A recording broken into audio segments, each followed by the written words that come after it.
જરૂર બધા રસની છે. આ રસે પીજો, સમય આવે તમને આ રસે પીવડાવી છે એ પીજો. કારણ કે હું કદાચ કોઈ સુખદેવજી જેવો વક્તા નથી, કદાચ તમે પરીક્ષિત જેવા શ્રોતા ન બની શકો, પણ આપણી જેવી સમય શક્તિ છે એલો ભાવ રાખી આપણે આ ભજન કરવું છે.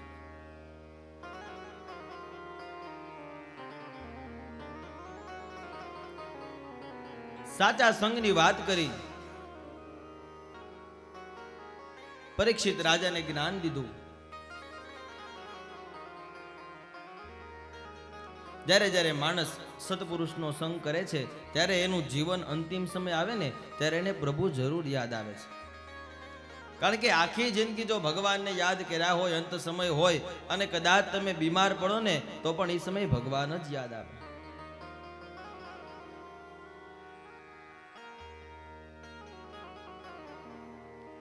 કથા કહે, સુખદેવજી મહારાજ કહે, હે રાજન, હું તને એક શિષ્યના લક્ષણ સમજાવું. કોઈ પણ મનુષ્ય જો ગુરુ પાસે જવું હોય, ભાગવતની ચર્ચા છે, બીજા સ્કંદનો 6 અને 7મો અધ્યાય. સુખદેવજી મહારાજ કહે છે કે જ્યારે જ્યારે માણસ કોઈ ગુરુ પાસે જાય, સંત પાસે જાય, સંન્યાસી પાસે જાય, દેવ પાસે જાય તો કઈ રીતે જવું, કેવો એનો આદર સત્કાર કરવો. રાજન, તું તો જ્ઞાની છે, તે મારો ખૂબ સરસ સત્કાર કર્યો છે, પણ તારો પ્રશ્ન છે ને આ જન કલ્યાણને માટે છે, જનાર્થે છે, સર્વના કલ્યાણને અર્થે તારો પ્રશ્ન છે, એટલે હું તને જરૂર ઉત્તર કહીશ.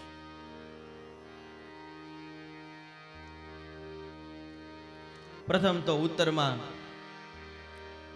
સુખદેવજી મહારાજ પરીક્ષિત રાજાને કહે છે કે હે રાજન,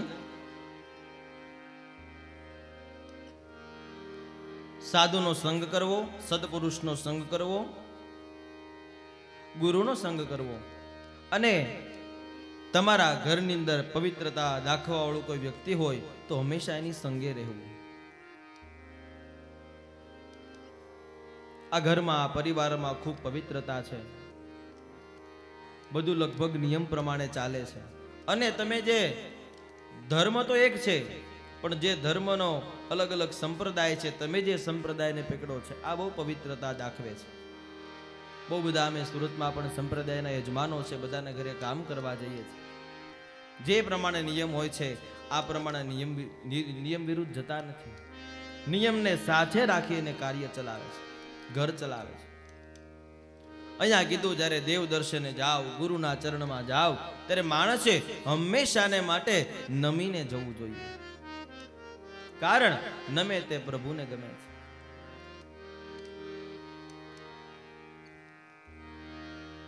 બાકી તો બહુ બધું લખેલું છે, બહુ બધા કીધેલું છે, મારે તમારે સમજવા માટે કે ઝુકતા તો વહી હૈ जिसमें जान होती है.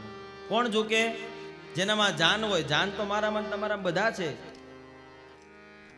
આ હૃદય શરૂ જ છે. પણ જેને પ્રભુ રૂપી પ્રસાદ મળેલો છે, ગુરુ રૂપી જ્ઞાન મળ્યું છે ને, એને જ નમતા આવડે છે. એટલે કીધું ઝુકતા તો વહી હૈ जिसमें गुरु सदगुरु रूपी जान होती है, बाकी अकड़ तो मुर्दे की पहचान होती है. અકડ કોણ હોય? મરેલું મળદું, એને વાળો ન વળે.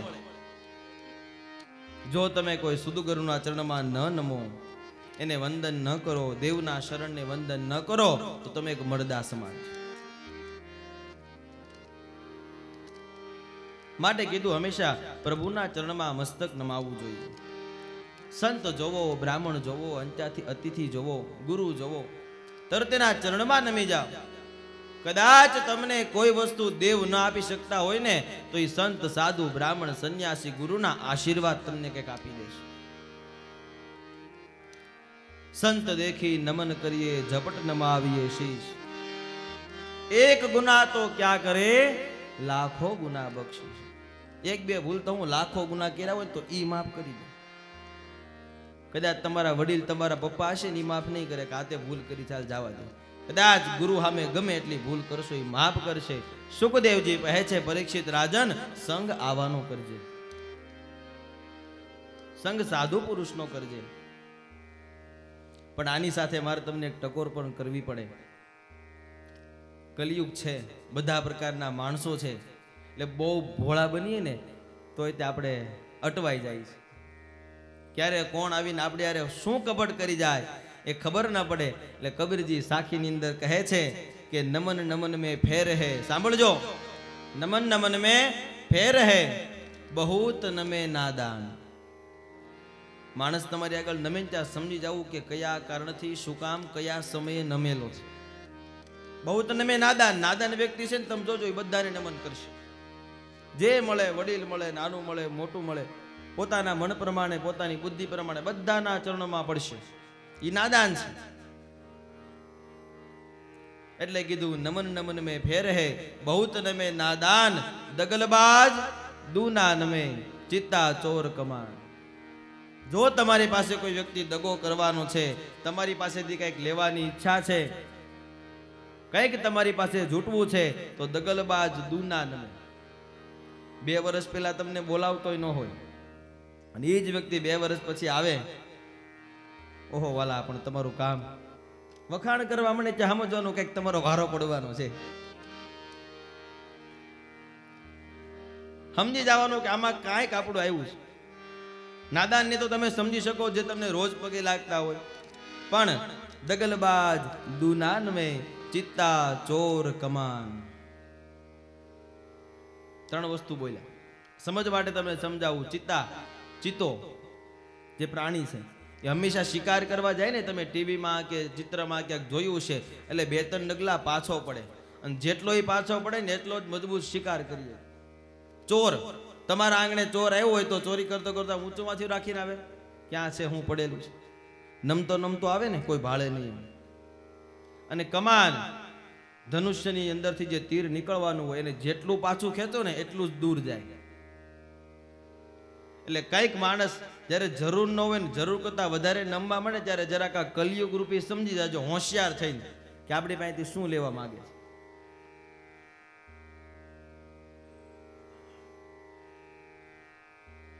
સમજણ શક્તિ તો ભગવાને દરેકને આપી છે, પણ જ્યારે જ્યારે ભગવાન રૂપી, પ્રભુ રૂપી કૃપા હોય ત્યારે આપણે સમજી શકીએ છીએ કે કોણ માણસ તમારી સાથે કેવો છે, શું વર્તાવ કરે છે. ભગવાન કહે છે કે હાસ્યની વાતને સમજજો. હાસ્યની વાતમાં લઈ જાઓ તો એક નાનું આ વાત ઉપરથી દ્રષ્ટાંત છે. ગામની અંદર વાણિયાની દુકાન હતી. વાણિયા જેવું માણસને કોઈ પરખી ન શકે. આપણે બધા જોઈએ છીએ, ગામમાં બધે હોય. એ જે સંપત્તિને ભેગી કરી શકે, એ જે સમયને વાપરી શકે, આ બધું કાર્ય એની જેવું કોઈ ન કરી શકે. માણસને પારખી જાય એના માટે એક હાસ્યપ્રદ દ્રષ્ટાંત છે. એ વાણિયાની દુકાન હતી, બેઠા હતા. એવામાં તમારી જેમ ખેડૂત બહુ સરસ મજાના વાડીમાં રીંગણા પાક્યા હતા. થેલી ભરીને 10-15 રીંગણા લઈને અને વાણિયાની દુકાને દીધા. આલ્યો આ રીંગણા રાખો અને તમે જમો. વાણિયો કેમ, શેના માટે, શું દેવો? તો કે નહીં, આનંદથી, હરખથી, મને ઈચ્છા થઈને તમને આપું છું. સાંભળજો, વાણિયા કેમ સમજી જાય. તમને એક આ રીંગણા ખાવા માટે આપું છું, આનંદથી ખાજો, ઘરે બધા મોજ કરજો. વાંધો નહીં, વાંધો નહીં. વાણિયાએ રીંગણા લીધા, એની સ્ત્રીને આપ્યા, કીધું કે હમણાંનું કાંઈ શાક કે એવું કાંઈ ન કરતી, હાજ સુધી આમનામ રહેવા દે. કે કેમ? કે ના ના, હું કહું એમ કરીને હાજ સુધી આમનામ રાખજો. સવારે રીંગણા આપ્યા હતા ખેડૂત, સાંજે 4-4:30 થાય ને તે ખેડૂત પાછા આવે. વાણિયાને કીધું કેમ છે, મજામાં? કે હા બહુ સારું. હું રીંગણા બધું રેડી? કે હા હો, બહુ સરસ સરસ. કે 10,000 રૂપિયા આપો ને. વાણિયાનો જવાબ હતો, રીંગણા હજી આમનામ પડ્યા છો. કે રીંગણા હજી આમનામ થેલીમાં પડ્યા છે. એમ જ્યારે જ્યારે માણસ તમારું કંઈક કામ કરવાનું હોય ને, એટલે તમને સારું લગાડવા માટે, તમારામાં પોરવાઈ જવા માટે આવા નાના મોટા કર્મો કરતો હોય છે. એટલે અહીંયા કીધું છે કે નમન નમન મેં ફેર હે. પણ જ્યારે જેને સાધુનો સંગ થયો હોય, સદપુરુષનો સંગ થયો હોય, એ હંમેશાને માટે નમતો રહે છે. અને કહે છે કે હે રાજન સાંભળજે, તે કદાચ તારા જીવનમાં ગુરુ કર્યા હોય કે ન કર્યા હોય, આજ તારી સામે હું વક્તા બન્યો છું, તું મારો શ્રોતા થયો છે, તે મને ગુરુ માન્યો છે. પણ માણસે પોતાના જીવનમાં, દરેકના જીવનમાં એક તો સદગુરુ હોવો જોઈએ. તમારા માતા પિતા વડીલ છે, તમે એને ગુરુ સમાન સમજો, બધી વાત બરાબર છે. પણ જ્યારે તમે બધી બાજુથી અટવાઈ જાઓ, ત્યારે તમને કોઈ માર્ગ બતાવે એવો વ્યક્તિ હોય, એ તમારો સદગુરુ છે. એવું નથી કે કોઈ મનુષ્યને તમે ગુરુ બનાવી શકો. દત્તાત્રેયજીએ 24 ગુરુ બતાવ્યા, આગળ આવશે 7મા સ્કંદમાં. તમે કોઈ સારા પુસ્તકને તમારો ગુરુ બનાવો, તમે કોઈ સારા વ્યક્તિને તમારો ગુરુ બનાવો, કઈ ન મળે તો તમે પોતે સારા વિચાર કરી તમે પોતે ગુરુ બનો. પણ આત્મા શાસ્ત્રકારની સાથે ગુરુ હોવા જરૂરી છે, કારણ કે ગુરુ વગર કોઈ નથી પાર તરી શકતું. રામાયણની અંદર ચોપાઈમાં બતાવે, ગુરુ બિના ભવનિધિ તરહી ન કોઈ, સો બિરજ શંકર સમ હોય. સાક્ષાત ભગવાન શંકરને પણ ગુરુ બનાવવા પડ્યા છે, તો હું તમે તો કોણ છે? ગુરુ વગર આ ભવ છે એ પાર ન કરી શકાય. પછી ભલે ભગવાન શંકર હોય, રામાયણની ચોપાઈ કહે છે. માટે જો કે તમે તો સંપ્રદાયને જોડાય છો, લગભગ બધા ગુરુ સાથે જોડાયેલા છો, પણ છતાં પણ ભાગવત પરથી કહું કે કદાચ તમારા જીવનમાં કોઈ તમે ગુરુ ધારણ ન કર્યા હોય, તો કોઈ પણ એક સદગુરુ બનાવજો. કોને બનાવો, કેવો બનાવો, એ તમારા હાથની વાત છે. પણ તમારા જીવનની અંદર એક વખત સદગુરુને સ્થાન આપજો. ભગવાન પોતે પણ કહે છે, કૃષ્ણ વંદે જગતગુરુ. કૃષ્ણ આખા જગતના ગુરુ છે. જગતગુરુ કોને કહી શકાય? ભગવાન બતાવે અહીંયા 3જા સ્કંદની અંદર. પરીક્ષિતને કહે છે કે હે રાજન, જગતગુરુનું બિરુદ મળવું એટલે મોટી વાત છે. જે આખા જગતનું કલ્યાણ વિચારતા હોય, જે દરેક વ્યક્તિ પછી શ્રમ દ્રષ્ટિ રાખતા હોય, આને જગતગુરુ કીધા છે. સારો આર્થિકતા વાળો યજમાન આવે, એને સારો સાચવે, જેની પરિસ્થિતિ નથી એને નીચે રીતે સાચવે, આને ગુરુ ન કહેવાય.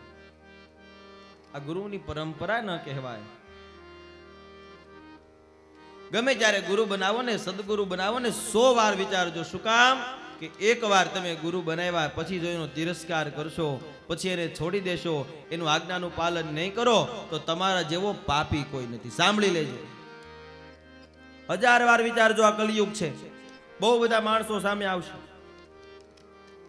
પણ એનું મૂળ શું છે, મૂળને જાણજો, પછી તમે સદગુરુને સ્થાપજો. 1000 વાર કીધું છે, પાણી પીના છાન કે ગુરુ કરના જાન. પાણી પીવું હોય ને તો 1000 વાર વિચાર કરવો કે આ પાણી કેમ પીવું, ક્યારે પીવું. અને શુદ્ધ ગુરુ જ્યારે બનાવો ત્યારે પણ 1000 વાર વિચારજો.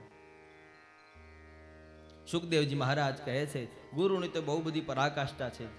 આગળ કપિલ ગીતામાં પણ કપિલજી માતા દેવહૂતિને પણ ગુરુની મહત્વતા સમજાવે છે, જેને કપિલ ગીતા કીધી છે. બહુ સરસ કથા છે.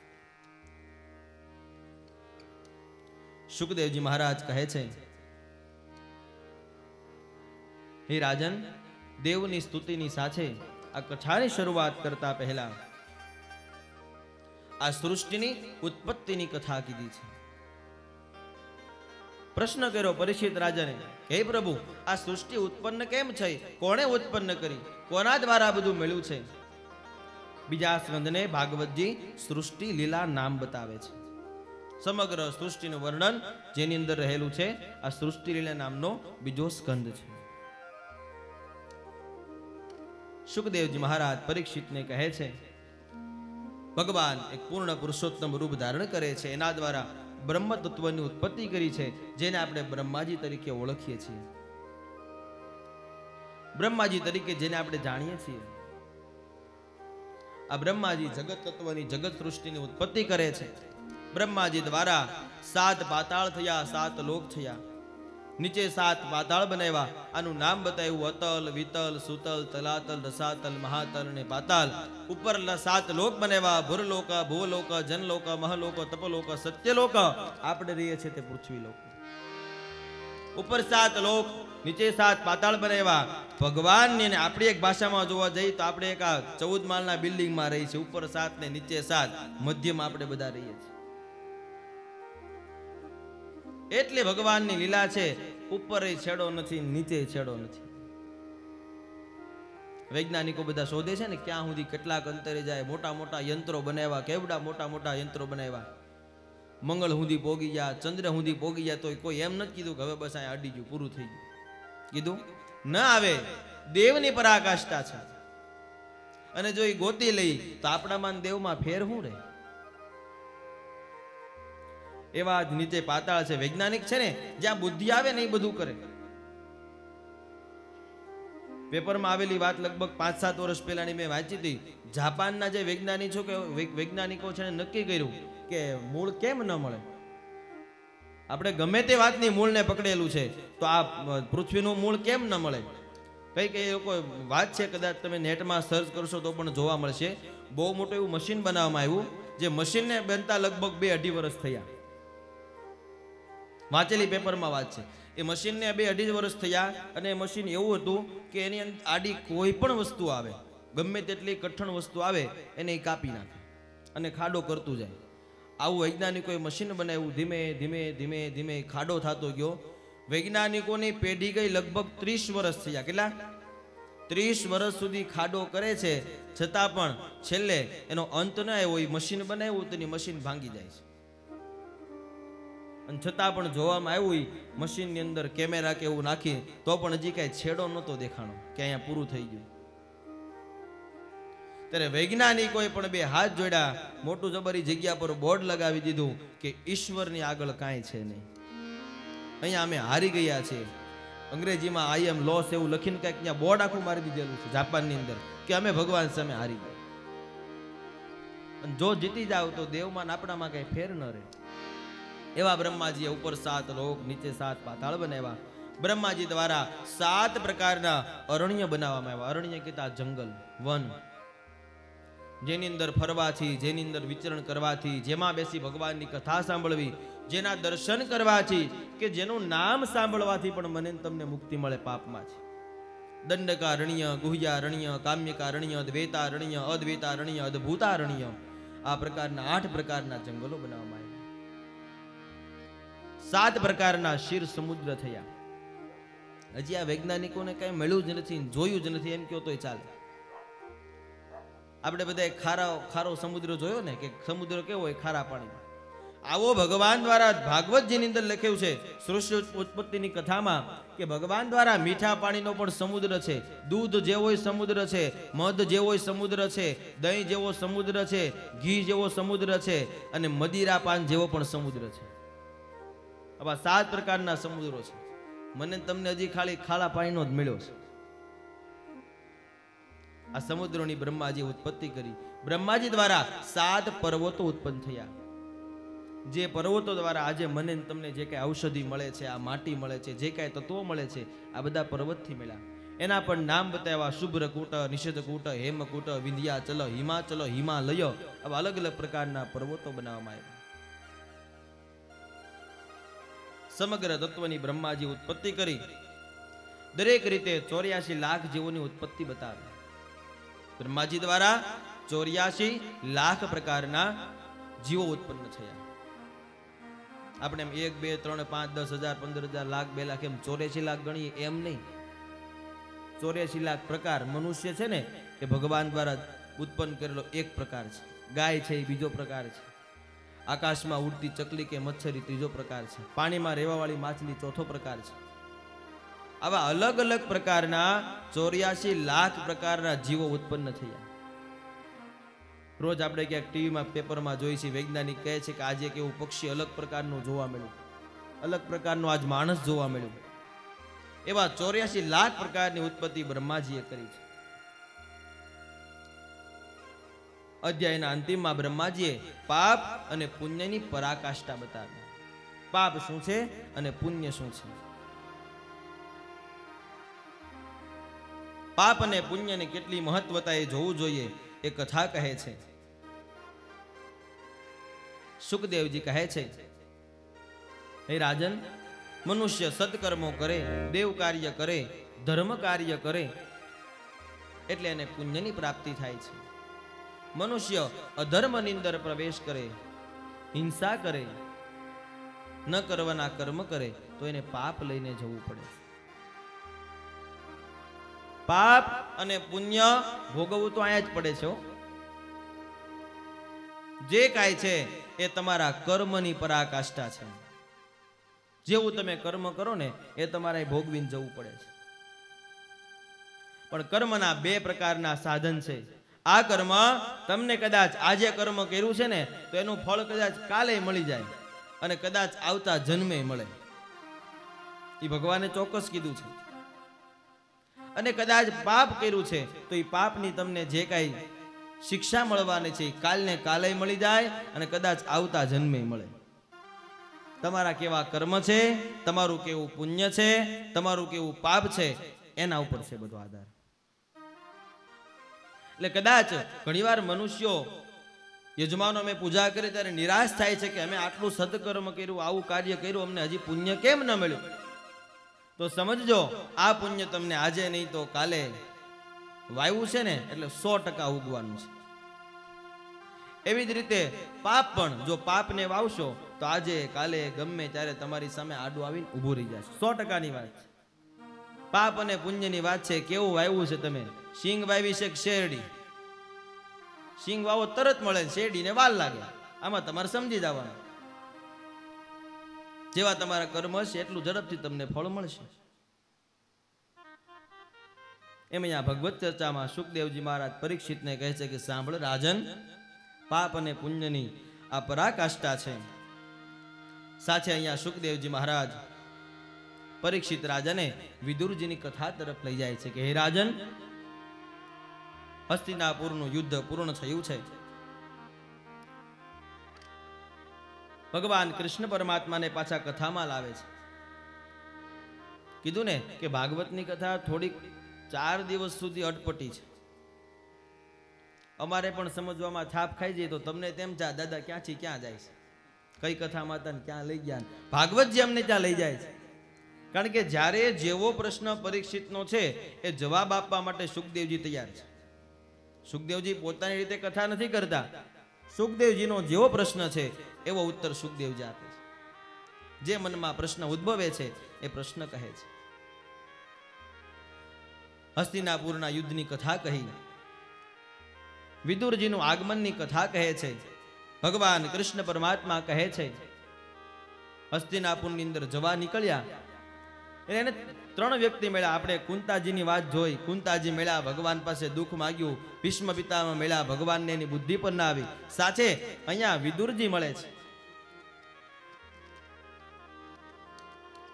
દુર્યોધન કહે છે કૃષ્ણ જે હોય તે, જેના પક્ષમાં હોય તે, પણ દેવ છે એટલે મારે એને મારા ઘરે જમાડીને અને પછી મોકલવા પડે. મારે એનો આદર સત્કાર કરવો જોઈએ. પણ દુર્યોધન છે ને એ છળ અને કપટનું તત્વ છે. માણસ 2 પ્રકારની ભક્તિ કરે છે. ભક્તિની લઈ અને ભગવાન આપણને મહાભારતની કથામાં લઈ જાય છે. ભક્તિ તમે 2 પ્રકારની કરો છો. એક ભક્તિ છે દ્રશ્ય ભક્તિ છે. તમારા પરિવારના, તમારા ઘરના, તમારા લોકો જોવે અને તમે કરો એ દ્રશ્ય ભક્તિ કે નહીં હું આ કાર્ય કરું ને લોકોને ખબર પડવી જોઈએ મેં આ કામ કર્યું છે, મેં આટલી જગ્યાએ આટલું દાન દીધું છે, મેં આ કર્મ કર્યા છે. આ માણસને એક મહત્વતા હોય કે નહીં હું બધાને દેખાડું કે મેં આ ભક્તિ કરી છે. એક આ પ્રકારનો ભક્ત હોય અને એક બીજો પ્રકારનો ભક્ત હોય. કદાચ જમણા હાથે દીધું હોય ને તો ડાબા હાથને ખબર ન પડે. ભગવાન કહે છે સાચો ભક્ત એ છે જે દેખાવ કરવાને ભૂલી જાય અને મનથી મને ભજે. અહીંયા પણ મહાભારતની કથામાં એવું જ થયું છે. 2 વ્યક્તિ સામ સામે થયા છે. દુર્યોધન દેખાવ કરી ભગવાનને 56 ભોગ ધરે છે. કથા આપ સૌને ખ્યાલ છે. આ બાજુ વિદુરજીને પણ થાય છે કે પ્રભુ આજ દ્વારકા ગમન કરે છે તો મારી પણ કંઈક ફરજ પડે કે હું પણ ભગવાનને કંઈક ભોગ ધરાવું. ભોગ ભગવાનને જ લાગે.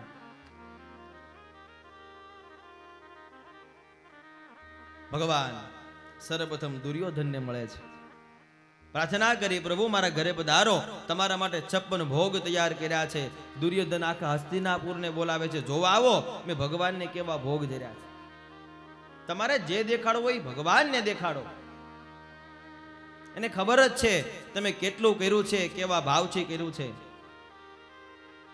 કાળા માથાનો માનવી આવી તો વખાણ કરી જશે, ઓહો બહુ સરસ આયોજન કર્યું, બહુ સરસ. એમાંથી 2-5 તમને અવગણના પણ કરશે. આવું કરવાની કોઈ જરૂર નથી. પણ જે પ્રેમ ભાવથી આપશો ને એ દેવ લેશે. દુર્યોધનના આમંત્રણે ભગવાને સ્વીકાર્યું તો ખરા. થોડા આગળ ગયા તો વિદુરજી મળે છે. પ્રભુ ઘર બધે પ્રાર્થના કરે છે, ભગવાન મારી કઈક એવી ઈચ્છા થઈ છે, તમે દ્વારકા ગમન કરો છો તો મારા આંગણાને પવિત્ર કરો. હું જો જે કાંઈ ભોગું એ મારા ભોજનના ભોગને તમે સ્વીકાર કરો, પછી તમે રજા લેજો. ભગવાને ભાવ જોયો છે, સાંભળજો. કેટલું ધરો, કેવું ધરો આ મહત્વનું નથી, કેવા ભાવથી ધરેલું છે આ મહત્વનું છે. અને તમારા આ સંપ્રદાયની અંદર તો ભાવ લીલા બહુ બતાવી છે. ફૂલ રાખો છો, ચોખા રાખો છો, વસ્ત્ર અલંકાર આ બધું રાખો છો, આ એક માનસિક વૃત્તિથી આપણે રાખીએ છીએ. બીજો કોઈ ધર્મ મેં જોયું નથી. ઘણી વાર જોઉં છું સાધુ સંતો પૂજા કરાવતા હોય, ભાવમાં ને ભાવમાં આખી પૂજા થઈ જાય છે. પણ એ ભાવ એવો હોય છે ને કે ભગવાનને એમ થાય કે આને ભાવ નહીં, પણ મને પહેરાવી તો મોતીની માળા જ છે.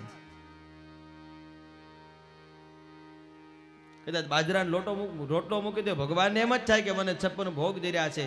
પણ તમારા અંતરના માયલાનો ભાવ કેવો છે ને એ ભગવાન જોવે છે.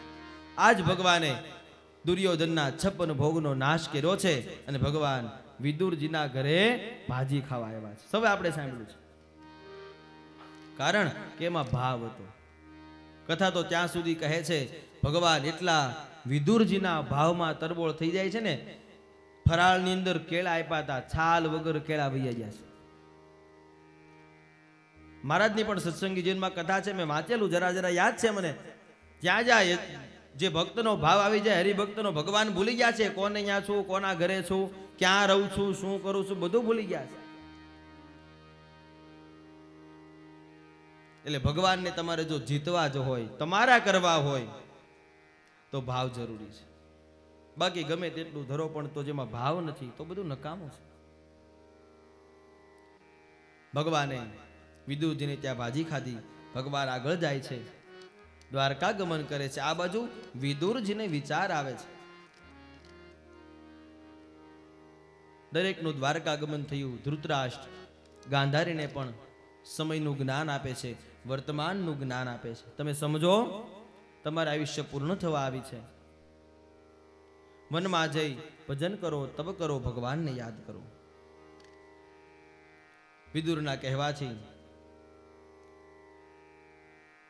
ધૃતરાષ્ટ્ર અને ગાંધારી પણ વનમાં જઈ તપ કરે છે, ભગવાનનું ભજન કરે છે. વિદુરજી પણ હસ્તિનાપુરની અંદર રહે તો છે, પણ હવે ત્યાં કઈ રહ્યું નથી દુર્યોધન સિવાય. દુર્યોધન પાપાચાર કરે છે ત્યારે વિદુરજી ના પાડે છે કે હે દુર્યોધન, તું રાજગાદી પર બેઠો છે, રાજગાદી પર બેસી જે વ્યક્તિ પાપાચાર કરે ને આને અધર્મ કહેવાય છે. જ્ઞાન આપે ને ત્યારે દુર્યોધનને આ જ્ઞાન સમજાતું નથી. દુર્યોધન ન કહેવાના શબ્દ કહી અને વિદુરજીને ત્યાંથી હાકી કાઢે છે. આ દાસી પુત્રને બોલવાની ના પાડો, સભાની વચ્ચે મારી સામે ના બોલે, આવું દુર્યોધન બોલે છે. વિદુરજીને માઠું લાગી જાય છે. જ્યાં તમારો આદર ન થાય, જ્યાં તમારો સત્કાર ન થાય ને તો 1 મિનિટ પણ ઊભા નહીં રહેતા. ભાગવત સમજાવે છે. શું કામ? આજ વિદુરજીનું આત્મસન્માનને ઠેસ પહોંચી છે. માણસમાં સ્વાભિમાન તો હોવું જ જોઈએ. અભિમાન નહીં, સ્વાભિમાન ને અભિમાનમાં શું ફેર છે? મારાથી આ થઈ જશે, હું કરી શકીશ, આને સ્વાભિમાન કહેવાય. પણ હું જ કરીશ, મારાથી બીજું આ કઈ ન કરી શકે, આ મારાથી જ થાય, મારા સિવાય કોઈ આ ઉત્પન્ન ન થયો, આને અભિમાન કીધું છે. ઘણાને અભિમાન આવ્યા છે. રાવણને અભિમાન હતું, મિથ્યા થયું. માટે આદર ન મળે ત્યાં કોઈ દિવસ ઊભું ન રહેવું. સાખીમાં કબીરજી કહે છે કે નહીં આદર, નહીં આવકાર, નહીં નહીં નો માને, એ ઘર કદી ન જાઈએ, પછી એના ઘરે ભલે કંચન વરસે મેં. જ્યાં તમને આદર ન મળે, જ્યાં તમને સત્કાર ન મળે, બહુ શબ્દ કેવા કીધા, નહીં નહીં નો માને. માણસના ઘરે જાવ ત્યાં આંખ ઉપરથી ખબર પડી જાય કે આને ગમ્યું કે ન ગમ્યું. તમે જાતા હશો, જોતા હશો, આંખ ઉપરથી, ચહેરા પરથી ખબર પડે કે આપણે આવ્યા એને ગમ્યું છે કે નથી ગમ્યું. માટે કીધું નહીં નહીં નો માં મેં એ ઘર કદી ન જાઈએ ભલે કંચન વર્ષે મેં. ત્યાં પછી ભલે ધનના ઢગલા હોય, હું કામના. વિદુરજી આ ભાષ્ય લીધું છે કે અહીંયા મારાથી 1 મિનિટ ન રહેવાય. વિદુરજી ભગવાનનું ભજન કરતા નીકળી ગયા છે. અલગ અલગ ક્ષેત્રમાં ફરતા જાય છે. એવામાં ભાગવત કથાનો 5મો અધ્યાય કહે છે કે અહીંયા વિદુરજી મહારાજને અને ઉદ્ધવજીનું મિલન થાય છે. ઉદ્ધવજી ગોકુળ, મથુરા, દ્વારકા ફરતા ફરતા ફરતા ફરતા વન વિચરણ કરે છે. એવામાં બંનેનું મિલન થયું છે. ભગવાન કૃષ્ણ પરમાત્માની પાદુકા ઉદ્ધવજી પાસે છે. ભગવાન સ્વધામ ગયા છે, બધું નિસ્તેજ થયું છે. પાદુકા લઈ ભગવાનનું ભજન કરતા કરતા ઉદ્ધવજી બધે ફરે છે. વિદુરજી મેળા એકબીજાનો આદર સત્કાર કર્યો, એકબીજાની પૂજા કરી, વંદના કરી. ત્યારે વિદુરજી ભગવાન સ્વરૂપ એવા ઉદ્ધવજીને ક્ષેમ કુશળ પૂછે છે. ઉદ્ધવજી, ક્ષેમ કુશળ તો છો ને? આનંદમાં તો છો ને? શું ચાલે છે? ઉદ્ધવજી દુઃખ વ્યક્ત કરી કહે છે, વિદુરજી અમે તો તમને શું કથા કહીએ. ભગવાન અમારાથી દૂર થયા. જ્યારથી ભગવાન ગયા છે ને ત્યારે આ બધું નિસ્તેજ થયું છે. અમારા જીવનમાં દુઃખ આવી પડ્યું હોય ને એવું અમને લાગી રહ્યું છે. ભગવાનની સંક્ષિપ્તમાં લીલા બતાવે છે, કેવી ભગવાનની લીલા કરી. વસુદેવ દેવકીથી પ્રગટ થયા, નંદ બાબાના ઘરે ગયા, પોતાનું જીવન વિતાવ્યું. બાલ્ય અવસ્થાની અંદર અલગ અલગ લીલાઓ કરી, ગોપીઓને રમણ કરાવ્યું, ગોપ બાળકોને આનંદ કરાવ્યો, ગાયોની સેવા કરી, વન વિચરણ કર્યું. અલગ અનેક રાક્ષસોનો સંહાર કર્યો, બધાનો ઉદ્ધાર કર્યો. ભગવાન 11 દિવસ અને 11 વર્ષ અને 52 દિવસ સુધી રહ્યા છે. પણ આ બધું દુઃખ વ્યક્ત કરી ઉદ્ધવજી બોલે છે, કારણ આટલી બધી ભગવાને લીલાઓ કરી, આટલા બધા મોહમાં ફસાડ્યા અને પછી ભગવાન ચાલ્યા ગયા છે. આ વાતોને એને દુઃખ લાગે છે. વિદુરજી કહે છે, ઉદ્ધવજી તમે તો ભાગ્યશાળી છો, તમને ભગવાનનું શરણ મળ્યું છે. સાક્ષાત દેવ તમારી સાથે રહ્યા છે, સાક્ષાત દેવ તમારી પાસે રહ્યા છે. તમે ખૂબ બળભાગી છો, તમે ખૂબ ભાગ્યશાળી છો. વિદુરજી ઉદ્ધવજીનો સંવાદ થાય છે. ઉદ્ધવજી વિદુરજીને ભગવત ચર્ચા કહે છે. બંને છૂટા પડ્યા, ધીમે ધીમે આગળ વધે છે. આગળ વિદુરજી ભગવતની પ્રાપ્તિ માટે, ભગવત કથાની પ્રાપ્તિ માટે મૈત્રેયજીના આશ્રમમાં પધારે છે. કઈક મને ભગવતની પ્રાપ્તિ થાય, હસ્તિનાપુર તો છોડી દીધું છે, હવે જીવન સાર્થક કરવાનું છે, પોતાના જીવનને સફળ કરવાનું છે. આવો ભાવ રાખી મૈત્રેય ઋષિના આશ્રમમાં પધાર્યા છે. મૈત્રેય ઋષિ ખૂબ જ્ઞાની છે, સાધુ પુરુષ ઋષિગણ છે. વિદુરજીએ મૈત્રેય ઋષિને નમસ્કાર કર્યા, ચરણમાં વંદન કર્યા, ખૂબ પ્રાર્થના કરી, પ્રભુ તમે મને દેવ સ્વરૂપ દેખાવ છો, હું તમારી પાસે કઈક જ્ઞાનની પ્રાપ્તિ લેવા માટે આવ્યો છું.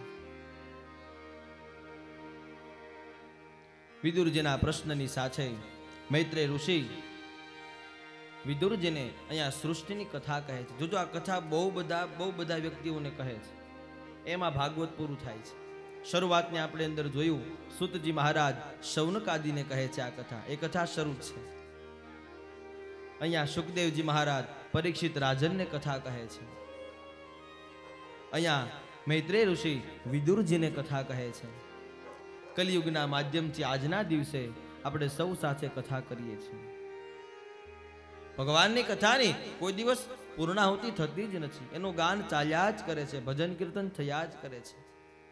હું ને તમે સમયને માન આપી અને કથાને વિરામ આપીએ છીએ. અમારે પણ 7મો દિવસ પૂર્ણ થાય ત્યારે કથા પૂર્ણ નથી થતી, કથાને વિરામ મળે છે. આપણો એક સંકલ્પ હોય ને, એ સંકલ્પ ત્યાં પૂરો થાય છે, કથા પૂરી ન થાય. મૈત્રેયજી પ્રથમ વિદુરજીને સૃષ્ટિ રચના કહે છે. આ સૃષ્ટિ શું છે, આ સૃષ્ટિની રચના શું છે, માણસે કેમ જીવન જીવવું જોઈએ, પ્રથમ અધ્યાયની અંદર જ મૈત્રેયજી કહે છે. અને સુખદેવજી પરીક્ષિતને કહે છે કે સાંભળ રાજન, મનુષ્યને ભગવાને આ સૃષ્ટિમાં એટલી બધી વસ્તુ આપી છે, છતાં પણ તે મોહાંધ થઈ અને આ કૃત્રિમ વસ્તુનો ઉપયોગ કરવા માંગે છે. જેનું જે નથી, જેની જરૂર નથી, એ ઉપયોગને લેવા માંગે છે. અહીંયા બોલ્યા છે હે રાજન, માણસ સુવાને સારું પૃથ્વીને મૂકી અને ગાદીનો ઉપયોગ કરે છે. સાંભળજો, ભગવાનને આટલી સરસ આ ભોંય પથારી આપી છે, પૃથ્વી આપી છે, પણ હું તમે મોટા સારા સારા ગાદી ગાડલાના ઉપયોગ કરીએ છીએ. શરીરની સાર્થકતા સમજાવે છે કે માણસે કેમ જીવન જીવવું જોઈએ. ત્યારબાદ કીધું છે માણસે ઓશિકાના ઠેકાણે ભગવાને આવો સરસ હાથ આપ્યો છે, છતાં પણ ઓશિકાનો ઉપયોગ કરે છે. ભાગવતમાં લખેલી છે કથા.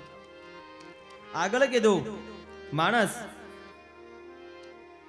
પાણી પીવાને માટે સારા સારા વાસણનો ઉપયોગ કરે છે અને આ ખોબાનો ત્યાગ કરે છે. પીધેલા છે વડીલોએ, ખોબે પાણી પીધા છે ને દાદા. આ તો હવે આવ્યા જર્મનના ગ્લાસ ને કાંસાના ગ્લાસ ને. તમને બાહ્ય રીતે સારું લાગશે, પણ હાથની મુદ્રાથી જેણે જેણે પાણી પીધા હશે, એ ભલે પાણી હોય ભલે જળ હોય, પણ એ અમૃત જાણીને પીધા હશે. ભગવાન કહે છે હસ્તનો ત્યાગ કરી સારા સારા વાસણનો પાત્રનો ઉપયોગ કરે છે. આગળ કીધું ભગવાને વનસ્પતિ રૂપી વલકલ વસ્ત્રો આપેલા છે, છતાં પણ મખમલ આદિના વસ્ત્રોનો માણસ મોહ કરે છે. સુખદેવજી મહારાજ દિગંબર છે. શું વસ્ત્ર, શું કપડા, કેવા કપડા, કેવો રંગ, કોઈ ભાન નથી. તો હું તમે કલિયુગમાં છે, ખાસ કરીને સંસારમાં છે, એટલે આ બધું આપણને મોહ છે. સાધુ સંત સંન્યાસીને મોહ ન હોય, કપડા મેલા હોય, જે હોય તે ભાવ સારો છે. એમ અહીંયા કહે છે વલકલ વસ્ત્રોને ત્યાગ કરી અને કલિયુગનો માણસ નૂતન સારા વસ્ત્રો ધારણ કરવા દોડે છે. ભગવાને જમવા માટે, ખાવા માટે કંદમૂળ આદિ વનસ્પતિ આપ્યા છે, અને માણસ સારા સારા મિષ્ટાનની પાછળ દોડે છે. એક જીતેન્દ્રિય વ્યક્તિ હોય, ભોજનની વાત આવી એટલે સમજાવું, જીતેન્દ્રિય વ્યક્તિ હોય ને એ જ ભોજન ઉપર વિજય મેળવી શકે. રામ નામ ન થાય પણ ભોજન પેલા થાય. એક સંતવાણીમાં સાંભળેલું છે કે રામ નામ મેં આલસી અને ભોજન મેં હોશિયાર. તુલસીદાસ રામાયણમાં કહે છે રામ નામ મેં આલસી और भोजन में होशियार, तुलसी कहे वो जीव को बार बार धिक्कार.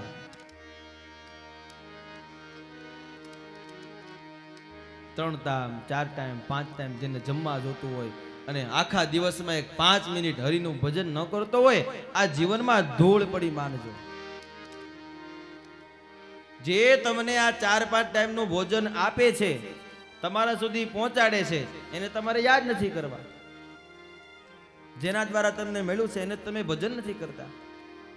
માટે કીધું દેવે જે કંદમૂળ આપ્યા છે આનો ત્યાગ કરી માણસ મિષ્ટાનની પાછળ દોડે છે. કેટલું જળ ભગવાન આપ્યા છે, મોટી મોટી નદી સરોવર આપ્યા છે, ને આપણે નળની વાહે દોડ્યા છે. ભાગવતજી કહે છે આટલી મોટી દેવો દ્વારા નદી સરોવર મળ્યા છે, પણ માણસ પાણીની પાછળ દોડે છે. બહુ બધું આ સાંભળી તો આપણને વૈરાગ આવી જાય એવું છે, પણ આ કલયુગ પ્રમાણે આપણે રહી છીએ, વ્યવસ્થા કરવી પડે છે. કીધું છે કે રહેવા માટે ભગવાને મોટા મોટા પર્વત, મોટી મોટી ગુફાઓ, મોટા મોટા જંગલો આપ્યા છે, અને માણસ બંગલાની પાછળ દોડે છે. ભાગવતજી કહે છે પણ સમ્યક સાદું જીવન આપણે ભૂલી ગયા છીએ. આટલું તો જોશે જ, આટલું જોશે જ. આ બધી મારી તમારી બધાની પરાકાષ્ઠા છે, બધાને લાગે છે હું પણ તમારી જેમ સંસારમાં છું. માટે કીધું છેલ્લી વાત અહીંયા ભાગવતજી કહે છે કે માણસ ક્યાંક મંદિરમાં જઈ, ક્યાંક પોતાના ઘરમાં જઈ, ક્યાંક મોટા મોટા મઢની અંદર જઈ, ક્યાંક મોટા મોટા દેવ દર્શનમાં જઈ અને ભગવાનને શોધવાને માટે જાય છે, અંદર પડેલા ભગવાનને જોઈ શકતો નથી. કહે છે ને બધા સાધુ સંત પુરુષો આપણને કહે છે કે ભગવાનને કઈ ગોતવાની જરૂર નથી, હૃદયમાં જ છે. હૃદયમાં જો તપાસી ને છુપાયે લો ખજાનો છે. મોટો ખજાનો હૃદયમાં ભગવાન આપ્યો છે, દેવરૂપી ખજાનો. અને હું તમે કલયુગના મનુષ્ય માનવી ભગવાનને મંદિરમાં ગોતવા જઈએ છીએ. હે શું કામ? માટે ભગવત ચર્ચા કહે છે કે તમારો અંદરનો માયલો જો રાજી થાય ને તો બધું રાજી રાજી જ છે. એટલા માટે કહેવામાં આવે છે કે કોઈ માણસને કટુ વચન લાગે ને આવું બોલવું નહીં, કારણ કે સામેના વ્યક્તિમાં પણ તમારી જેમ ભગવાન જ વસેલો છે. આવો ભાવ રાખો ને. કોઈનું ખરાબ વિચારતા પહેલા 100 વખત વિચારજો, કારણ કે કોકના વિશે વિચારશો ને એટલે પહેલા તમારામાં એ પ્રગટ થશે, કારણ કે તમારામાં પણ દેવ છે, એનામાં પણ દેવ છે. માટે કીધેલું છે કે સમય શક્તિને ત્યાગ કરી અને માણસે પોતાના હૃદયમાં ભગવાનને યાદ કરવા જોઈએ. પોતાના હૃદયમાં ભગવાનને સ્થાન. યોગી લોકો પોતામાં જ ભગવાનને માને છે, એ કઈ ગોતવા નથી જતા. આ તો હું ને તમે એટલા નબળા છીએ કે આપણે ભગવાનની મૂર્તિ બનાવવી પડે છે, ભગવાનનું ચિત્ર સામે રાખવું પડે છે, ત્યારે મને તમને ભગવાન દેખાય છે. ગોતવા જાવ તો મળે જ નહીં બોલો. દેહો ગહન ગોવિંદો રે, ગોતવા જાવ તો મળે નહીં બોલો. ગહન ગોવિંદો રે, એ જે હરિભક્તો ને એ જે હાથ વગો છે બોલો પ્રેમ પરખંદો રે જી રે જી. મોજ મારે મોજ મારે મોજ મારે રે, એ જી અગમ અગોચર એ જી અલખ ધણીની ખોજ મારે એ જી રે જી. મોજ મારે મોજ મારે મોજ મારે. ખૂબ સરસ વાત કરી. મેં કીધું એમ ગોતવા જશો કોઈ દી નહીં મળે. ભાવ રાખો મારા જીવનમાં આજ મારા હૃદયમાં ભગવાન પડેલો છે, અને એવો ભાવ રાખી જીવન જીવવું. સુખદેવજી મહારાજ પરીક્ષિતને કહે છે, રાજન આ બધી ભાગવતની પરાકાષ્ઠા તને સમજાવી છે. ભગવાનનું સુંદર અહીંયા સુખદેવજી મહારાજ 4 શ્લોકની અંદર ભાગવત બતાવે છે. હે રાજન, કદાચ તને હું 7 દિવસની અંદર કથા કહું, આ કથા તને યાદ ન રહે, કદાચ તારું ધ્યાન વિચલિત થઈ જાય, કદાચ તું મને સમય ના આપી શકે, તો હું તને 4 શ્લોકની અંદર ભાગવત બતાવું છું. અહીંયા ભાગવતજી પણ કહે છે, જે વ્યક્તિ આ 4 શ્લોકી ભાગવતને સાંભળે છે, જેને સંસ્કૃતમાં ચતુશ્લોકી ભાગવત કીધું છે, કદાચ સમય શક્તિ ન હોય, કંઈક એવું કાર્ય બને, તમે આ કથાની અંદર 7 દિવસ ન આવી શકો, તો 4 શ્લોકનું ભાગવત સાંભળવાથી આખી ભાગવત કથા સાંભળી હોય ને આટલું પુણ્ય મળતું હોય છે. આવો બીજા સ્કંદની પૂર્ણાહુતિ તરફ છેલ્લી 4 શ્લોકી ભાગવત બતાવી છે. ધ્યાન દઈને સાંભળજો. કદાચ જો કે બેસવું જ છે, આપણે બધાને 7 દિવસ સાંભળવું જ છે, પણ જો સમય શક્તિ ન રહે હોય, તમારાથી કંઈ અધ્યાય, કોઈ સ્કંદ, કોઈ દિવસ છૂટી જાય, તો જેણે આ 4 શ્લોકની ભાગવતને સાંભળી છે એને પૂર્ણ ભાગવત કહ્યું હોય ને અને સાંભળ્યું હોય ને આટલું ફળ મળે છે. આવો ચતુશ્લોકી ભાગવતમાં પ્રવેશ કરીએ. હાલો. શ્રી બ્રહ્મોવાચ. બ્રહ્માજી બોલે છે, અહમેવાસમેવાગ્રે નાન્યદ્ય સદસત્પરમ પશ્ચાદહં યદેતશ્ચ યો વસિષ્યેત સોऽસ્મ્યહં ऋतेर्धं यत् प्रतीयेद न प्रतीयेद चात्मनि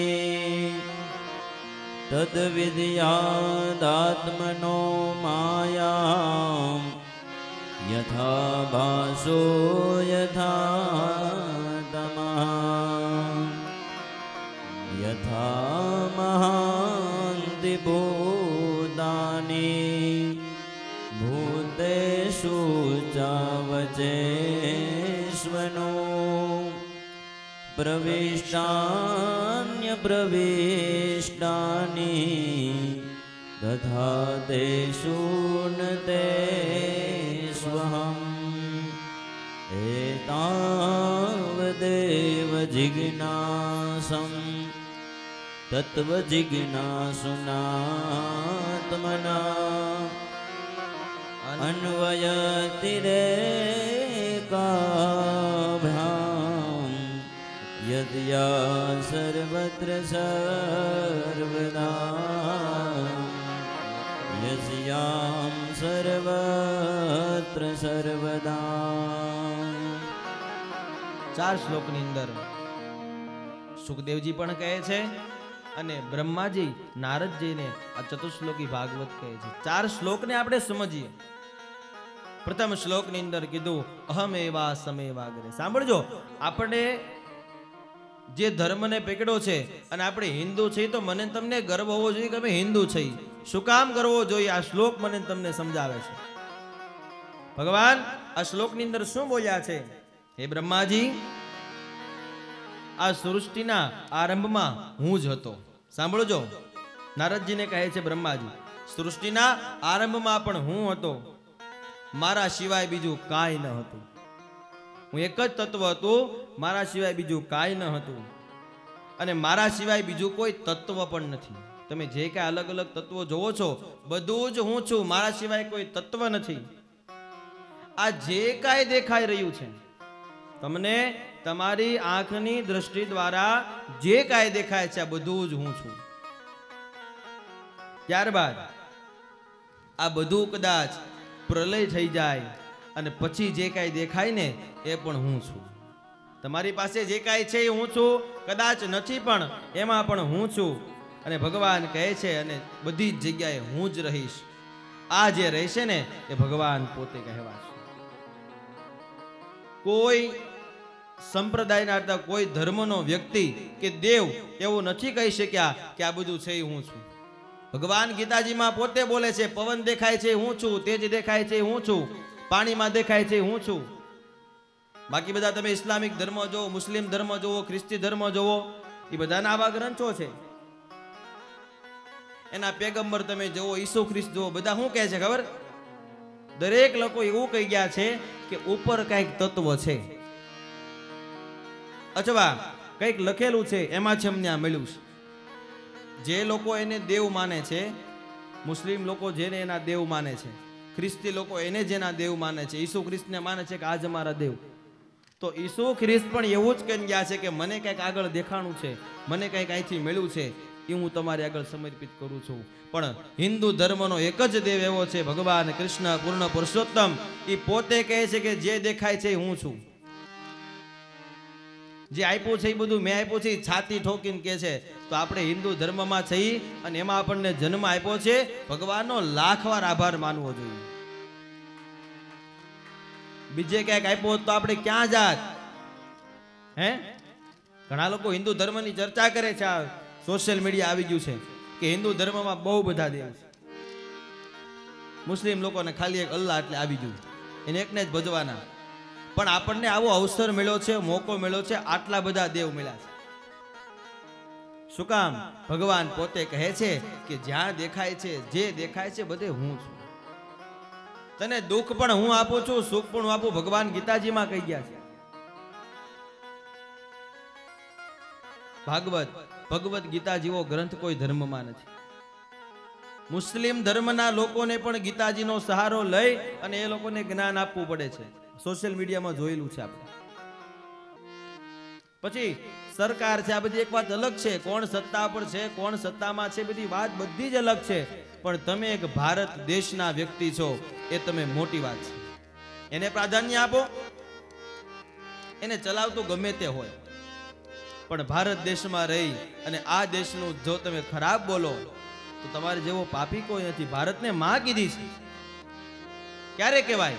કોઈ બોલ્યો અમેરિકા માતા એમ જાપાન માતા, આમ બોલો તો સારું ન લાગે. વિચાર કરો ને, ભારત માં બોલો મોઢું ભરાઈ જાય.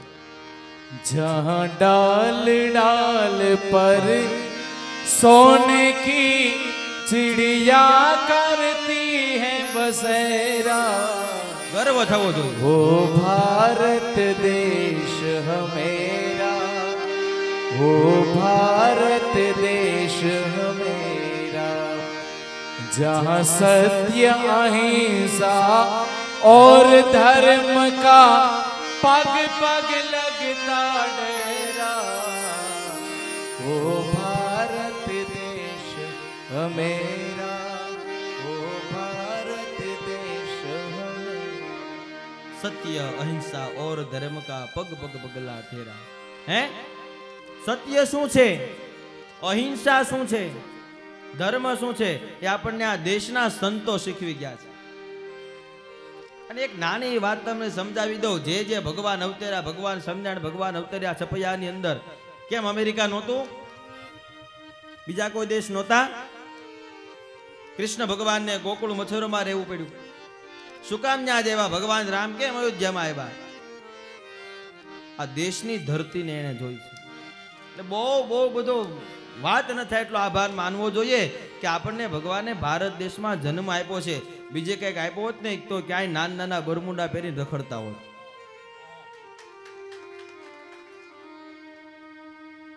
ત્યાં કોઈને ગુરુ નથી હો. ઈ દેશમાં કોણ ગુરુ છે, કોણ સંત છે, કોણ સંન્યાસી છે, કોણ ભગવાન છે, એવું કાંઈ છે જ નહીં. બહુ આભાર માનો ભગવાનને. કેવું, કદાચ હજી જો બીજો જન્મ ક્યારેક આપો ને તો અહીંયા જ આપજો. ભગવત ચર્ચા તો થાય. એટલે ભગવાન કૃષ્ણ પોતે ગીતાજીમાં બોલે છે કે સાંભળ અર્જુન, તને જે દેખાય છે બધું હું જ છું. તને દુઃખય હું જ આપું છું, સુખય હું આપું છું. આવું છાતી ઠોકીને કહે કોણ? એટલે આપણને આપણા દેવ પર પણ ગર્વ હોવો જોઈએ, આપણા ગુરુદેવ પણ ગર્વ હોવો જોઈએ. તમારા ગુરુ કોણ છે, તમારો સદગુરુ કોણ છે, તમારો દેવ કોણ છે, એ જોઈને આગળ હાલજો. એ કોઈ દિવસ ભૂલતા નહીં. ઘણીવાર આ કલિયુગ છે, સમય છે, માણસની બુદ્ધિ ભ્રમિત થાય છે. પણ જ્યારે તમે બગડો ને તો તમને કાંઈ વાંધો ન આવે. એ તમારા ગુરુને લાંછન લાગે છે, તમારા દેવને લાંછન લાગે છે કે જો આ ધર્મનો માણસ આજ લારીએ ઉભો છે, આ ધર્મનો માણસ આ જગ્યાએ ઉભો છે, આ હિન્દુ ધર્મનો માણસ આ પાપાચાર કરે છે. એટલે કરબદ્ધ પ્રાર્થના છે, જ્યાં સુધી સચવાય ત્યાં હિન્દુ ધર્મને સાચવી રાખજો. આ ભારત રાષ્ટ્રને સાચવજો. એ ભગવાન બોલ્યા છે, જે કાંઈ દેખાય છે, જે કાંઈ હતું, જે કાંઈ રહેશે અને કાંઈ નહીં હોય ને, અને છેલ્લે તમને એમ લાગશે ને કે આ એક આ તત્વ છે, એ પોતે હું છું. બીજો શ્લોક ભગવાન કહે છે, ચતુશ્લોકી ભાગવત બહુ સમજવા જેવી. બીજા શ્લોકમાં ભગવાન બોલ્યા છે, બ્રહ્માજી કહે છે કે સાંભળો નારદજી, આ જગતમાં બે પ્રકારની માયા ભગવાને ઉત્પન્ન કરી છે. ભગવાન કહે છે માયાનું સ્વરૂપ છે એ પણ હું પોતે છું. જે કાંઈ જગતમાં તમને સુખ દુઃખ દેખાય એ માયા છે, જય વિજય દેખાય એ માયા છે. સારો માણસ મળે, ખરાબ માણસ મળે પણ માયા છે. તત્વ એક છે ભગવાનનું. પણ ભગવાન કહે છે હું દરેકને આ બે અભેદ રૂપના દર્શન કરાવું છું. જે વસ્તુ હકીકત છે ને એને હું પ્રકાશ નથી કરતો. સાંભળજો, બહુ સરસ સમજવા જેવી વાત. જે હકીકત છે એ મને તમને દેખાતી નથી. આજ તમને હું એમ કહું કે 7 દિવસનું ભાગવત તમે કથા કરી છે, સાંભળી છે, જાઓ તમને 100% પુણ્ય મળશે. પણ દેખાણું, કારણ કે હકીકત છે. તમે આજે 1000 રૂપિયા ગમે જગ્યાએ ગાયને ઘાસચારો નાખ્યો છે, ગૌશાળામાં આપ્યા છે, અને એનું તમને પુણ્ય મળશે, એ તમને દેખાશે નહીં, કારણ કે હકીકત છે. અને ભગવાન કહે છે એવી જ રીતે બીજી જગ્યાએ જે વસ્તુ હું આપું છું ને, દેખાડું છું, એ હકીકત હોતું નથી.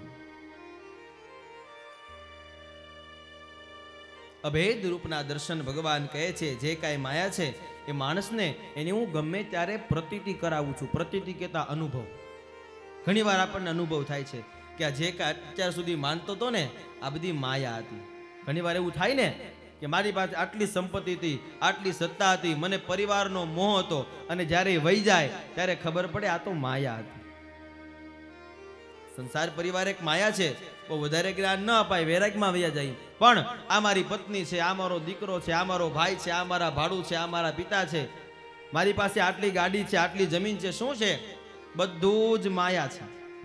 અને જાય ને અને ગયું એને ખબર હશે, યાદ રાખજો, ત્યારે ખબર પડશે ઓહો આ તો માયા હતી, કાંઈ મારું નહોતું. તમારી પત્નીને ગમે તેટલી સાચવો કે તમારા પતિને તમે ગમે એટલા સાચવો, જવાનો વારો આવે ત્યારે કોઈ હારે નથી આવતું. ત્યારે સમજી જવાનું કે આ તો માયા હતી. પણ જીવતે જીવતા અને જ્યાં સુધી અનુભવ ન થાય ને ત્યાં સુધી હું ને તમે સમજી નથી શકતા. પણ જ્યારે એને અનુભવ થાય ને ત્યારે સમજાય. એટલે ભગવાન પણ કહે છે આ જે કાંઈ કરાવું છું, જે કાંઈ સમજાવું છું, જે દર્શન કરાવું છું, આ બધું મારું સ્વરૂપ છે, મારું તત્વ છે. ત્રીજા શ્લોકના અર્થને સમજીએ, ચતુશ્લોકી ભાગવતના. ભગવાન કહે છે જેમ આ પંચ મહાભૂતો પાછળથી પંચ મહાભૂતોમાં પ્રવેશ કરે છે છતાં તે ભૂતોથી બહાર પણ રહે છે, એ રીતે હું રહું છું. પાંચ મહાભૂતની સાથે આપણે ત્યાં રહીએ છીએ. એ ન હોય તો આપણું જીવન શક્ય નથી. પૃથ્વી, જળ, તેજ, વાયુ અને આકાશ, આ બધી જ જગ્યાએ હું રહેલો છું આવું ભગવાન કહે છે. બીજું બધું ન હોય તો ચાલે, પણ આ પાંચ વસ્તુથી જ આપણું જીવન ટકેલું છે. પૃથ્વી, જળ, તેજ, વાયુ અને આકાશ. પૃથ્વી છે તો એની અંદરથી મળેલા બધા તત્વોની દ્વારા આપણે આ જીવન જીવી શકીએ છીએ. 5, 7 દિવસ, 15 દિવસ, મહિનો, 2 મહિના, 6 મહિના કોઈ જમવાનું ન આપે ને તો ચાલે, પણ જળ એ જીવન છે. જળ વગર મનુષ્ય જીવી શકતો નથી. તેજ, જે આપણને આ પ્રકાશ દેખાય છે, આ પ્રકાશ માણસને ન મળે તો પણ માણસ જીવન ન જીવી શકે. વાયુ, જે આપણને દેખાતું નથી, અદ્રશ્ય છે, જેને આપણે વાયુ કહીએ છીએ, પવન કહીએ છીએ. આ વાયુ ન હોય તો આપણે જીવન ન જીવી શકીએ. અને આકાશ, અમુક એવા તરંગો પણ આપણે બેઠા છીએ કેમ વિચાર આવે છે, આ બધા આકાશમાંથી તરંગો આવે છે અને એ વિચાર આપણામાં ભ્રમિત થાય છે અને આપણે એને એકબીજાની સામે પ્રગટ કરીએ છીએ. ઘણી એવી જગ્યાઓ છે ક્યાંક જાજો આ બે વસ્તુનો પ્રભાવ હોય, પૃથ્વી અને આકાશનો. કોઈક એવા ઘરમાં પ્રવેશ કરી આપણી મતિ બુદ્ધિ ફરી જાય, કોઈ બી જગ્યાએ જઈએ તો આપણા વિચારો ફરી જાય. શું કામ? એ પૃથ્વી તત્વ અને આકાશ તત્વમાંથી મળેલા તરંગો એના આપણા વિચાર છે. ઘણી વાર આપણે કહીએ ને કે મારી બુદ્ધિ ફરી ગઈ, મને ખબર જ ન રહી, મારથી આ કામ થઈ ગયું, મારથી આ શબ્દ બોલાઈ ગયા. આ 5 ગુણ પણ ભગવાન અપાવે છે. ભગવાન કે છે 5 તત્વમાં હું છું, એની આગળ કાંઈ છે નહીં. પૃથ્વી દ્વારા આપણને જે કાંઈ મળે છે એ ગુણ છે. જલ, આપણા શરીરમાં જે કાંઈ પ્રવાહી તત્વો છે, લોહી બને છે, જળ તત્વ જે શરીરમાં બને છે, આ જળ દ્વારા મળે છે. તેજ, આપણને આળસ આવી, પ્રફુલ્લિત થવું, આ બધા તેજના ગુણ છે. આપણે નથી જોતા જેવું વાતાવરણ હોય એવો આપણો સ્વભાવ થઈ જાય, ખબર? આજ કંઈક વાતાવરણ અલગ છે, એ તેજના ગુણ છે, એટલે માણસની બુદ્ધિ પણ અલગ થઈ જાય. વાયુ, પવન છે, વાયુ છે તો જ હું તમે હાલીએ છીએ, ઉઠીએ છીએ, બેસીએ છીએ. હાલવું, ચાલવું, બેસવું, ઉઠવું, સૂવું, ભાગવતના લક્ષણ કહે આ બધા વાયુના ગુણ છે. જો વાયુ ન હોય તો ન મળી શકે. છેલ્લું આકાશ. આકાશમાંથી શું મળે? આપણને મોહ થવો, સંશય થવો, કંઈક વિચાર થવો, અભિમાન થવું, અહંકાર થવો, આ બધું આકાશ દ્વારા મળે છે. આકાશમાંથી કંઈક એવા તરંગો આવે છે જેનાથી આપણને મોહ થાય, સંશય થાય, અહંકાર થાય, અભિમાન થાય. અને બે વસ્તુ માણસને અંદરથી આવે છે. એ જે બે વસ્તુ અંદરથી આવે ને એને કોઈ પોગે નહીં. શું કીધું? મન અને બુદ્ધિ. માણસનું મન ગમે તે વિચાર કરી શકે, બધાના વિચાર અલગ અલગ છે ને, બાકી બધાને સરખું છે. ભગવાને 2 આંખ, 2 કાન, 2 હાથ, 2 પગ બધું આપ્યું છે, બધું સેમ છે, સરખું છે. પણ મન અને બુદ્ધિ આ બે અલગ છે. દરેક માણસ પોતાની બુદ્ધિથી અલગ અલગ વિચારી શકે છે. દરેક માણસ પોતાના મનથી અલગ અલગ વિચારી શકે છે. આ અંતઃકરણના ધર્મ બતાવેલા છે. આ બધું માણસને અંદરથી આવે છે અને અલગ અલગ આવે છે. કોઈને જ્ઞાન આવે એ પણ અલગ. કોઈ માણસ થોડો વધારે જ્ઞાની હોય, કોઈ ઓછો જ્ઞાની હોય, કોઈને વધારે બુદ્ધિ હોય, કોઈને ઓછી બુદ્ધિ હોય. શું કામ? આ બધા અંતઃકરણના ધર્મ છે અને આ બધું વારસામાં આવે છે. એટલે આ બધી વસ્તુ અંદરથી આવે, એને કોઈ રોકી ન શકે અને એને કોઈ અટકાવી ન શકે. જેવું જેની પાસે હોય એ પીરશે. કોઈને અંદરથી એવા વિચાર આવે તો એવા વિચાર પ્રગટ કરે, કોઈને સારા વિચાર આવે તો સારા વિચાર પ્રગટ કરે. ભીખુદાનભાઈ ગઢવીના ડાયરામાં એક વાત મેં સાંભળેલી છે. અંદરથી આવવાની વાત થઈ ને, કે 3 વસ્તુ છે ને માણસને અંદરથી આવે, એને કોઈ ન ભોગવ્યું. થોડીક હાસ્યતાની અને થોડીક સમજવાની વાત છે કે પેલું આપણને બધાને અનુભવ થયો હશે, ટાઢિયો તાવ આવે ને, એ ટાઢ ક્યાંથી આવે? અંદરથી આવે ને. પછી એની માથે 3 ગોદડા કે 5 ગોદડા નાખો ને તો એ એમ જ હોય. એ ટાઢિયા તાવ ટાઢ છે, એ અંદરથી આવે ને કોઈ ન રોકી શકે. બીજું, શરીરમાં ક્યાંક ગુમડું થયું હોય, ગુમડાની રોજ હોય ને, એ અંદરથી આવે. ઉપરથી ગમે એટલું કરો. ત્રીજી બહુ સરસ ભીખુદાનભાઈએ વાત કરી કે ત્રીજો, તમારા કોઈ સદગુરુ હોય, તમારા કોઈ સંત હોય, તમારા કોઈ વડીલ હોય અથવા દેવ હોય, એના આશીર્વાદ મળે ને એ પણ અંતરાત્મામાંથી મળે છે, એને કોઈ રોકી ન શકે. સદગુરુનો એક વખત આશીર્વાદ મળી જાય, કોઈ માતા પિતાનો આશીર્વાદ મળી જાય, તમને જેની પર શ્રદ્ધા છે એનો આશીર્વાદ મળે ને, અને જોઈ સફળ થાય ને તો માનજો કે આશીર્વાદ અંદરથી જ નીકળ્યો છે. કદાચ કોઈ પણ ના મનમાં બીજું હોય પણ હૃદયમાંથી જે નીકળે ને એ અંતરથી નીકળે છે. એટલે ભગવાન કહે છે જે કાંઈ પંચ મહાભૂત છે આ બધામાં હું જ છું. 4થા શ્લોકની ભગવાન છેલ્લો ચતુશ્લોકી ભાગવતનો શ્લોક, એનું વર્ણન પ્રભુ કહે છે. બ્રહ્માજી કહે છે, તત્વ જિજ્ઞાસુઓ અને આત્માના સંબંધમાં એટલું જ જાણવું આવશ્યક છે. બહુ તત્વજ્ઞાનમાં એમાં આપણે ઊંડા ઉતરી જઈએ તો હું તમે સમજી પણ ન શકીએ કે દેવની કથા શું સમજાવે છે. પણ આપણી બુદ્ધિ રૂપે તમને સમજાવીને જણાવું કે પૂર્ણ છે એ પદાર્થ અન્વય વ્યક્તિરેખથી સર્વત્ર અને સર્વદા રહેલો છે. માણસ કે વ્યક્તિ કોઈ દિવસ પૂર્ણ હોતો નથી. ભગવાન કહે છે કંઈક ને કંઈક દરેકમાં મેં અપૂર્ણતા રાખેલી છે, અને પૂર્ણ એક જ છે, પૂર્ણ પુરુષોત્તમ નારાયણ. શું કામ આગળ પૂર્ણ લાગ્યું? કારણ એ પૂર્ણ પુરુષોત્તમ છે. બાકી કોઈની આગળ પૂર્ણ લાગતું નથી. કારણ કે મને, તમને, સાધુ, સંત, સંન્યાસી બધાને ભગવાને થોડાક અધૂરા રાખ્યા છે. અને જોઈને પૂર્ણતા આપી દે તો એને ભગવતનું સ્થાન મળી જાય. એટલે ભગવાન કહે છે જે કાંઈ મળ્યું છે ને બધું જ મારા દ્વારા મળ્યું છે, અને બધાને મેં કંઈક ને કંઈક અપૂર્ણની પ્રાપ્તિ કરાવી છે. પૂર્ણ કોઈ નથી. કોઈકમાં જ્ઞાન વધારે છે, કોઈકમાં જ્ઞાન ઓછું છે, બુદ્ધિ વધારે છે. પણ ભગવાન કથાની સાથે ભરતુરીજી એક નીતિ શતક લખેલું છે, 100 શ્લોક લખેલા છે ભરતુરી મહારાજ. એણે એના શતકમાં એક વાત કરી છે કે મનુષ્યમાં ઓછામાં ઓછું કેટલી વસ્તુ હોવી જોઈએ. તો કીધું કે સાહિત્ય સંગીત કલા વિહીન, સાક્ષાત પશુ પૃચ્છ વિષાણહીન, તૃણન ખાદન નપી જીવ માનસ, તદભાગ ધ્યેયમ પરમમ પશુનામ. સાંભળજો, સમજવા જેવી વાત. મનુષ્યના જીવનમાં આ 3 વસ્તુમાંથી એક વસ્તુ ફરજિયાત હોવી જોઈએ. સાહિત્ય સંગીત કલા વિહીન. સાહિત્ય, તમે જે ધર્મમાં છો, તમને જેમાં નિષ્ઠા છે, આનું તમારી પાસે સાહિત્ય હોવું જોઈએ. હું કોણ છું, મારા દેવ કયા છે, એની વારસાગતતા શું છે, મારો ધર્મ શું છે, મારા ગુરુ કોણ છે, એની પાસેથી મેં કઈ આજ્ઞા લીધી છે, આ એક આપણું જીવનનું સાહિત્ય છે. આટલી તો ખબર જ હોવી જોઈએ. અમારા વડવા કોણ હતા, અમે કોણ છીએ, અમારો ધર્મ શું છે, અમારે કેમ ચલાય, કોની સાથે કેમ રહેવાય, આપણા જીવનનું સાહિત્ય છે. આ માણસ પાસે હોવું જોઈએ. બીજી વસ્તુ બતાવી છે સાહિત્ય સંગીત. સંગીત એટલે આપણે આને સમજીએ છીએ કે માણસના જીવનમાં સંગીત, પણ સંગીત રૂપી દુનિયામાં રહેવું જોઈએ. કોનો ક્યાં સંગ કરવો, કોનો કઈ રીતે સંગ કરવો. માણસનો સંગ ખરાબ થાય ને એટલે આપણે જોયું છે માણસના જીવન બગડી ગયા છે. પણ જ્યારે જ્યારે સંગ ખરાબ થાય ને પછી પાછો ન વળે. સત્યમાં એ તાકાત છે, જ્યારે સત્ય સંગ થાય ને તો એમાંથી તમે પાછા ન વળો, અને એક વાત ખરાબ સંગ થઈ જાય તો એમાંથી પણ પાછા ન વળો.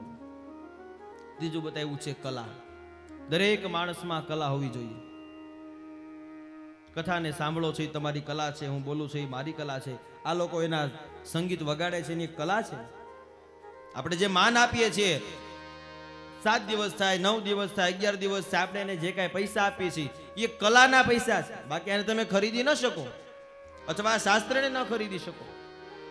કેટલાક આપો તમે આ ભાગવતજીના? કલાની કોઈ દિવસ ગણના ન થાય, પણ માણસ પાસે કોઈ પણ એક કલા હોવી જોઈએ. તમારા બધામાં કલા છે, મારામાં કલા છે, પણ કલા ક્યાં જાગૃત કરવી, કયા સમયે જાગૃત કરવી, એ પણ એક કલા છે. એટલે કીધું છે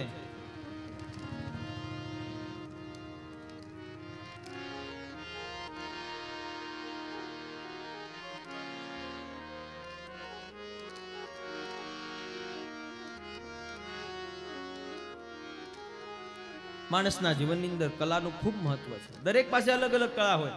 તમે તમારું કર્મ કરો, તમે ખેડૂત છે, તમારી પાસે ખેતી ખેડવાની કળા હોય, એ કલા છે. એવું નહીં કે ખાલી ભગવત ચર્ચામાં જ કલા બતાવેલી છે. કારણ કે હંમેશા કલયુગની અંદર માણસની જે કલા છે ને એની જ ગણના થાય છે, બાકી ન થાય.